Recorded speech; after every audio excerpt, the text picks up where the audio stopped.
सगळ्या संतांना मारलं. बसेश्वर, नामदेव महाराज, रैदास, कबीर सगळ्यांना यांनी मारलं.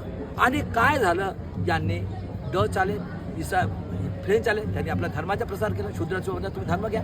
आणि यांनी मोगलांना बोलवलं. दादा मोगल आलेत, मोगल बॅचलर आले, मोगलाच्या गली हेच सगळे त्यांचे. आणि असं करत करत आमच्या देशामध्ये 600 ते 650 1600 सदीपर्यंत छोटे छोटे मोगल आणि हे होते. आणि 1600 मध्ये आमच्याच महाराष्ट्रात जगसंत श्रेष्ठ तुकाराम महाराज 1608चा जन्म. शूद्र संतांनी त्यांनी घाबरलेले आहेत. मराठीत ग्रंथ केलं बघा, तुकाराम महाराज घाबरलेत का? अशा महाराजांनी विठोबा पांडुरंग तथागत बुद्धाला पहिली क्रांती पंढरपुरात केली. बुद्ध आहे तो. आणि त्या अशा संतांची हत्या याने 42 वर्ष केली, नदीत फेकून दिलं. काय लिहितात? तुकाराम महाराज पुष्पविमानाने गेले. खोटा इतिहास.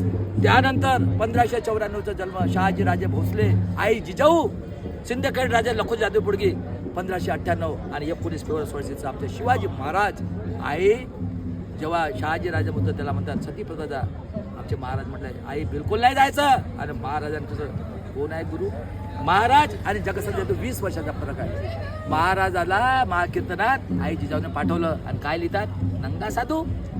हा खोटा इतिहास. अशा शिवाजी महाराजांचं केरला पण राज्य होतं 1663ला. आणि डच आणि मोगलने म्हटलं महाराज हम लोग गरीब शूद्र को मार भेजते. काय म्हटलं होतं? खबरदार माझ्या शूद्र दरवाजामध्ये दरवाजातून चिरून टाकेल. अशा महाराजा शिवाचा मृत्यू होतो.